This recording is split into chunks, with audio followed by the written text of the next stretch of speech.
올라 러비다토입니다. 반갑습니다. 오늘은 간만에 노트북을 하나 들고 왔습니다. 이 노트북은 잊을만하면 제가 하나씩 보여드리는 것 같습니다. 자, 바로 시작하도록 하겠습니다. 기가바이트의 어로스 7SA입니다. 큰 박스가 있는데 안에 보면 바로 노트북이 포장되어 있고요. 그리고 안쪽에 어댑터랑 전원 케이블이 있습니다. 뭐 이게 다예요. 아주 심플합니다. 최근 노트북 패키징이 다 이런 추세던데 언박싱의 설레임이 좀 필요할 것 같습니다. 이 제품 사이즈는 꽤 커 보입니다. 어로스 라인업의 이 노트북이다 보니까 예상하시겠지만 게이밍 노트북 라인입니다. 그 중에서도 17인치 모니터를 탑재하고 있어서 사이즈가 꽤 큽니다. 이 상판을 얼핏 보면 어로스 노트북의 백라이트 조명과 또 좌우측의 RGB 조명 효과가 있는 것을 생각하실 텐데 이 모델의 상판은 그냥 데칼입니다. 네. 찰지게 표현하자면 이미테이션이에요. 그러니까 왠지 조명이 들어올 것 같지만 그냥 위장입니다. 좀 아쉽네요. 무게중심을 살펴보도록 하겠습니다. 한번 열어보려고 했는데 무게중심이 좀 아쉽습니다. 한 손으로 오픈은 좀 어려울 것 같아요. 일단 화면이 17인치라서 굉장히 시원시원합니다. 이 제품의 사이즈는 가로 399mm, 세로 282mm, 높이 29.2mm입니다. 무게는 2.5kg입니다. 17인치 화면의 큰 사이즈 치고는 무게는 괜찮습니다. 이 제품의 주요 재원을 살펴보도록 하겠습니다. CPU는 인텔 9세대 i7 9750H가 탑재가 되었습니다. 메모리는 16GB가 내장되어 있고요. 모니터는 144Hz 주사율의 광시야각 IPS 패널이 탑재되었습니다.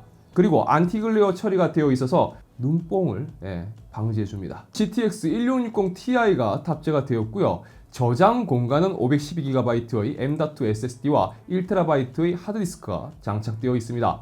OS는 윈도우 10 홈이 기본 설치되어 있습니다. 모니터는 IPS 패널이 탑재가 되어 있는데요. 색감이나 시야각이 우수합니다.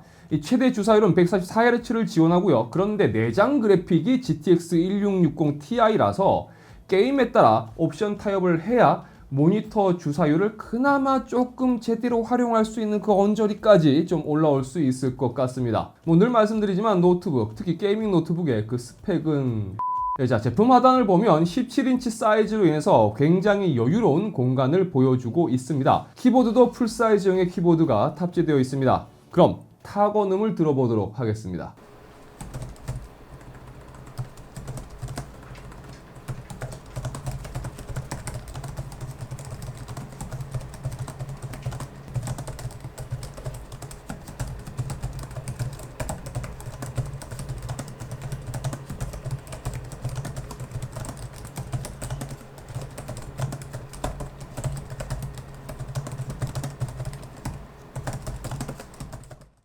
키보드 타건감은 전형적인 펜타그래프 방식의 노트북 키보드의 느낌 딱 그대로입니다. 저는 개인적으로 이런 키감을 좋아하지 않아서 어떻게 이 키감으로 게임을 할까라는 생각이 살짝 들긴 합니다.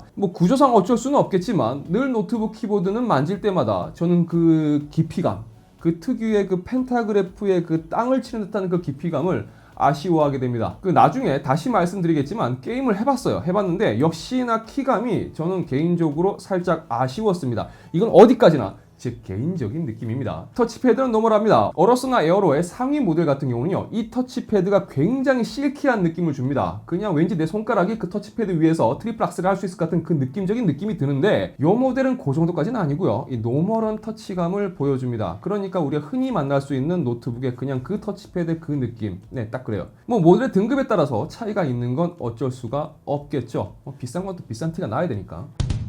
입출력 포트의 경우 후면으로 USB 3.1, Gen2, HDMI 2.0 포트와 RJ45 램 포트 그리고 파워 잭이 있습니다. 우측으로는 USB 3.1 Gen2, 그리고 미니 디스플레이 1.2, 그리고 SD 카드 리더기가 있습니다. 자, 좌측으로는 켄싱턴 락, USB 3.1 Gen1, USB 2.0, 그리고 마이크 잭과 오디오 잭이 있습니다. 그럼 제품의 성능을 알아보도록 하겠습니다. 이 전체적인 성능을 측정해보기 위해서 PC마크 10의 벤치 테스트를 진행을 해봤습니다. 벤치 결과는요, 종합 4590점, 에센셜 8558점, 프로덕티비티 7136점, 디지털 컨텐츠 크리에이션이 4300점이 나왔습니다. 그리고 3D마크 벤치의 경우 타임스파이는 합계 점수 5343점, 그래픽 스코어 5151점, CPU 스코어 6777점이 나왔습니다. 자, 파이어 스트라이크의 경우는 합계 점수 11314점, 그래픽 스코어 12323점, CPU 스코어 16106점이 나왔고요. 콤바인 스코어는 5,433점이 나왔습니다. 자, 간단하게 게임 성능도 확인을 해봤습니다. 배틀그라운드의 경우 이 FHD 기준 국민 옵션을 했을 때 평균 123프레임이 나왔습니다. 그러니까 훈련장에서 테스트한 결과만 놓고 보면 144Hz의 모니터를 얼추 쓸 수 있는 결과가 나오긴 했습니다. 그리고 인게임에서 확인했을 경우는 국민 옵션으로 진행할 경우 평균 90프레임 선을 유지했습니다. 100프레임을 넘지 못한 건 좀 안타깝지만 그래도 충분히 게임을 할 수 있는 프레임은 나왔습니다.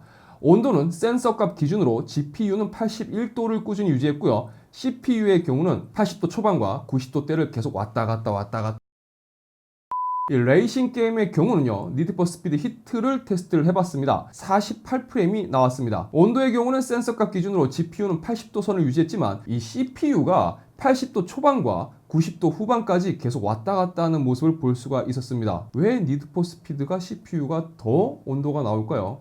얘도 은근히 사양을 좀 타는 게임인 것 같습니다. 자, 발열 부분과 소음도 측정을 해봤습니다. 이 열화상 카메라로 촬영한 이 제품의 모습과 온도는 다음과 같습니다. 이 제품의 좌우로 열이 배출되면서 온도가 높게 잡히는 걸 보실 수가 있는데요. 발열 자체는 기존 기가바이트 제품들과 비교해서 뭐 큰 차이는 없습니다. 다만 팬소음 부분에서 최대 구동시 나오는 이 팬소음이 기존 모델들보다는 확실히 낮아졌습니다. 이 CPU나 GPU의 센서 온도 값이 기존 기가바이트 노트북을 테스트했을 때의 온도와 뭐 비슷한 수준으로 나온 것을 생각해 본다면 상대적으로 팬소음이 낮아진 건 쿨링 성능이 좋아졌다라고 판단됩니다.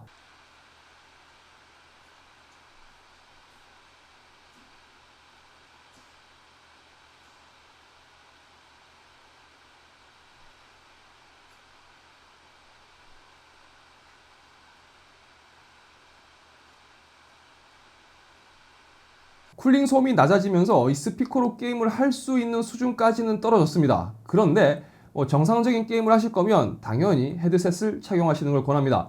100% 쾌적한 환경이라고는 말하기는 좀 어려울 것 같아요. 어쨌든 스피커 소리가 좀 들리긴 해요. 예전에는 정말 내장 스피커의 음질은 나쁘진 않았습니다.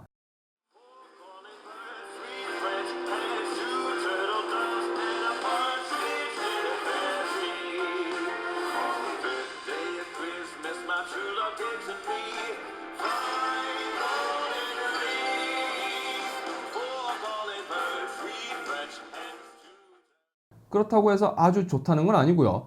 노트북에서 듣는 사운드 치고는 이 정도면 상당히 괜찮다는 생각이 들었습니다. 자, 제품 내부를 확인을 해봤습니다. 특히나 이 제품은 최근 거의 대부분의 노트북들이 내장형 배터리를 채택하는데 반해 이 모델은 착탈식 배터리를 채택했습니다. 내부에 장착된 하드디스크는 2.5인치 시게이트 바라쿠다 프로 1TB 모델이 장착되어 있는 걸 확인할 수 있었고요. 그리고 메모리는 삼성의 2666MHz의 8GB 메모리 2개가 탑재가 되어 있었습니다. 그리고 M.2 SSD는 인텔 760p 512GB 모델이 탑재가 되었습니다. 이전 기가바이트 노트북에 비해서 히트 스프레드와 히트 파이프가 조금 더 강화된, 그러니까 보강된 것을 확인할 수가 있었습니다. 자, 내용을 정리를 해보겠습니다. 확실히 이전 세대 어로스 모델보다는 쿨링과 성능 부분에서 향상된 것을 느낄 수가 있었습니다. 이것도 이전 어로스 라인을 리뷰했었던 입장에서 제가 말씀을 드리는 겁니다. 그러니까 제 기준에서는요, 다른 것보다는 사실 가장 크게 다가왔던 건 쿨링이었습니다.